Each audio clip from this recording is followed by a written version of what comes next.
Welcome to BRK news. So general గా మనిషి శరీర తత్వాలు వాత పిత్త కఫ దోషాలు ఇలా ఉంటాయన్నమాట. దీన్ని బట్టి ఆయుర్వేదం ప్రకారం ఏదైనా ఇష్యూ వచ్చినప్పుడు హెల్త్ ఇష్యూ ట్రీట్మెంట్ అనేది ఉంటుంది.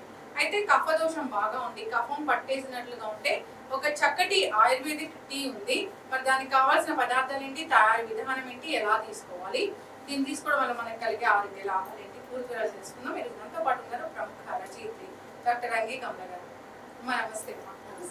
సో జనరల్ గా నేను మాట్లాడుతున్నప్పుడు అంటే ఒక మంచి కషాయం ఏదైనా ఉంది అంటే సో అంటే ఎప్పటి నుంచో వాడుతున్న ఒక కషాయం ఉంది అని చెప్పారు. అంటే అది కూడా పర్టికులర్ గా ఈ టైంలో తీసుకుంది అని చెప్పారు. ఏంటి అప్పుడు చలికాలం అమ్మా. ఇప్పుడు మొన్న సంక్రాంతికి మనం రకరకాల పలహారాలు తిన్నాము, నువ్వులు తిన్నాము.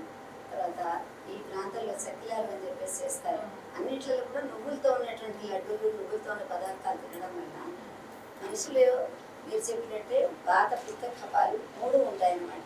ఒక్కొక్కరికి ఒక్కొక్కటి ఎక్కువగా ఉంటుంది. అయితే కఫం ఉండడం వల్ల రాత్రి పడుకుంటే వాళ్ళకి శ్వాస ఆగిపోవడం, తర్వాత దగ్గుతుంటే పక్క వాళ్ళకి డిస్టర్బ్ కావడం, ఇట్లాంటివి అవుతుంటాయి. అందుకని చెప్పేసి మనం ఇంట్లో పొద్దున్నే లేస్తూనే మన టీ కాఫీలు కాకుండా మొట్టమొదటి ఒక గిన్నె పెట్టుకుని దీంట్లో ఒక గ్లాస్ వాటర్ పోసుకోవాలి. అంటే ఇది ఒక టీ, ఇది ఒక కషాయం. కషాయం ఇద్దరు ఉన్నారనుకోండి, ఇంట్లో తాగే వాళ్ళు ఇద్దరు ముగ్గురు ఉంటే మీ క్వాంటిటీని బట్టి దీన్ని కూడా మీరు మార్చుకోవచ్చు. ఇది మనం ఒకరి కోసం చేస్తున్నాం, ఒకళ్ళ కోసం చేస్తున్నాం.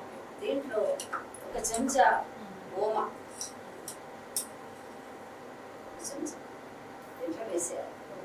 కొంచెం వేస్తే పర్వాలేదు. ఇది అందుకే ఈ మురుకులు చేసినా చక్రాలు చేసినా తప్పకుండా నువ్వులతో పాటు ఇది వేస్తారు. ఓమ ఎందుకు వేస్తారంటే టేస్ట్ కోసం ఒకటి, తర్వాత లోపల ఉన్నటువంటి కఫం కాకుండా ఉండడానికి అని చెప్పేసి ఓమ చాలా మంచి. పిల్లలకి ఉగ్గులు కూడా మనం వేస్తారు, తప్పకుండా వేయాలి. తర్వాత ఒక చెంచా జీలకర్ర, 3-4 తమలపాకులను కూడా తుంపి వేసేసుకోవాలి. తుంచేసి ముక్కలుగా వేస్తే బాగా బాయిల్ అవుతాయి అన్నమాట. ఒక 5 నిమిషాలలో మెడిసిన్ గుణాలు ఉన్నాయి కాబట్టి పూర్వకాలం వాళ్ళు తినేవాళ్ళు తాంబూల సేవనం అని చెప్పేసి మనకు కృష్ణదేవరాయల కాలంలో దీని గురించి చాలా అద్భుతంగా చెప్పేవాళ్ళు. తప్పకుండా పాటలు పాడేవాళ్ళు, సంగీతం, తర్వాత గొంతు పెట్టుకొని మనం చేసేటువంటి ఉద్యోగాలు ఉంటాయి కదా, దానికి తప్పకుండా కూడా ఇప్పుడు సంగీత పరంగా ఎక్కువ మంది ఇది వేసుకుంటుంటారు. కానీ ఎప్పుడైతే మన దేశానికి జర్దా వచ్చిందో, జర్దా వలన మనకు టీబీలు రోగాలు వస్తున్నాయని చెప్పేసి ఈ తాంబూలాన్ని వేసుకోవడం మానేశారు. హెవీ భోజనం చేసిన తర్వాత మనం ఎప్పుడైనా విందు భోజనాలకు వెళితే తప్పకుండా మనకు తాంబూలం ఇస్తారు.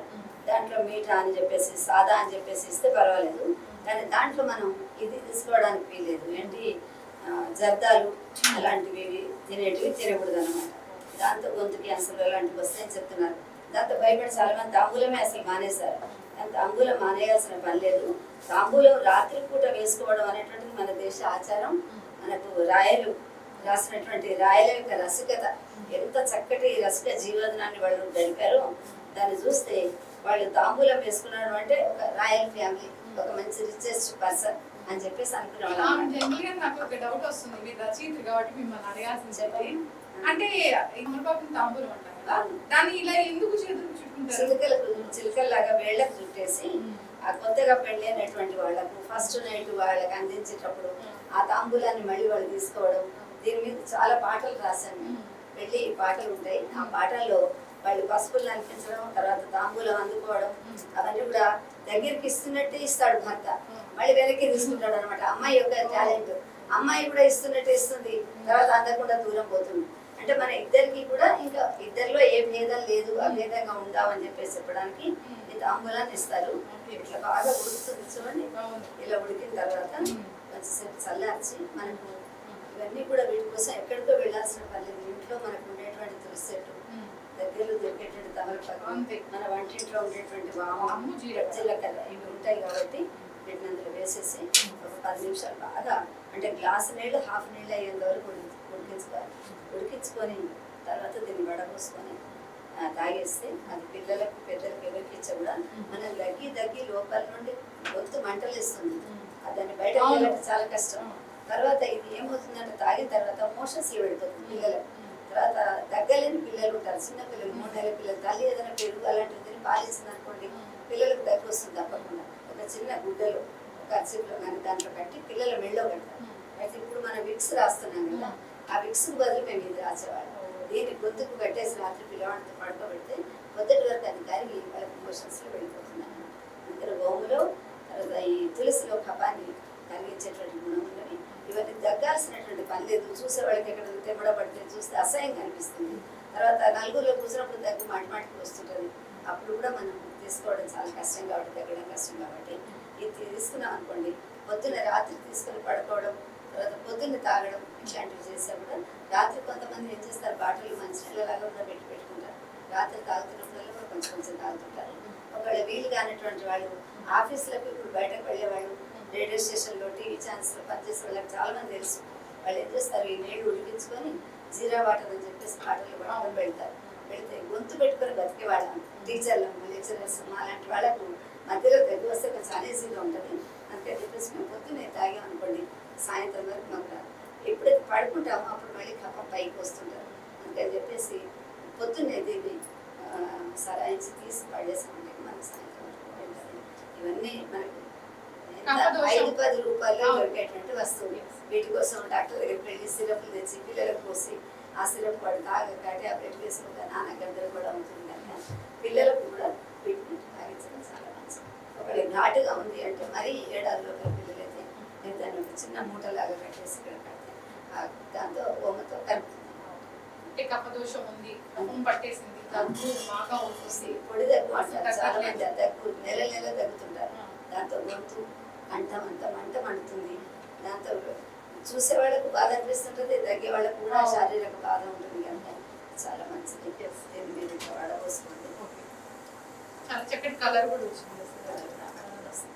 హనీ కూడా వేసుకోవచ్చా అమ్మ? హనీ వేసుకోవచ్చు తినేవాళ్ళు. షుగర్ లేనటువంటి వాళ్ళు పొద్దున్నే షుగర్ లేనటువంటి వాళ్ళైతే హనీ వేసుకోవచ్చు. కొద్దిగా ఒక స్పూన్ తేనె కూడా వేసుకుంటే చాలా రుచికరంగా ఉంటుంది. ఇది దాంట్లో ఉన్నటువంటి ఐరన్ గుణాలు కూడా దీంట్లోకి వచ్చేస్తాయి.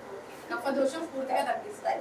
అంటే చాలా మంది ఊపిరితిత్తులు నిమ్ము చేరింది, కఫం ఉంది, అసలు ఊపిరాడడం బాగా ఉంటుంది. అది పొద్దున చాలా ఉంటుంది. లేచి కూర్చున్న కొంతమంది ఆస్తమా వాళ్ళు, శ్వాసకోశ రోగాలు ఉన్నటువంటి వాళ్ళకు వాళ్ళు పడుకోలేరు అనమాట. 4 గంటలు 3 గంటల నుంచి వాళ్ళని లేపుతుంటారు, అది పైకి ఎక్కి వస్తుంటారు.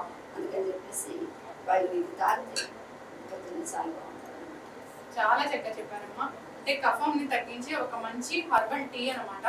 సో ఖచ్చితంగా అందరు తీసుకోవాలని కోరుకున్నాము. సో అంటే దీన్ని నార్మల్ వాటర్ లాగా కూడా తీసుకోవచ్చు. అంటే మనం నార్మల్ వాటర్ తీసుకునే బదులు దీన్ని కూడా వాటర్ తీసుకుని ఆఫీస్లో కట్టి వెళ్ళేవాళ్ళు, ఇది పోసుకొని వెళ్ళారనమాట. బాగుంటుంది. టీ అమ్మా. సో మంచి అంటే ఇది మీరు తయారు చేస్తుంటేనే ఒక మంచి ఆరోమా ఏదో వస్తుంది. సో ఇలాంటి హర్బల్ టీలు మనం పాత కాలంలో ఎలాంటి కషాయాలు తయారు చేసి తీసుకునే వాళ్ళము, దానివల్ల మనం ఎలా ఆరోగ్యంగా ఉండేవాళ్ళం అనేది మళ్ళీ ఒకసారి మీరు గుర్తు చేశారమ్మా. చాలా చక్కటి ఇన్ఫర్మేషన్ అమ్మా. అందరూ కూడా తీసుకోవాలని కోరుతున్నాను. అందరూ ఆరోగ్యంగా ఉండాలి.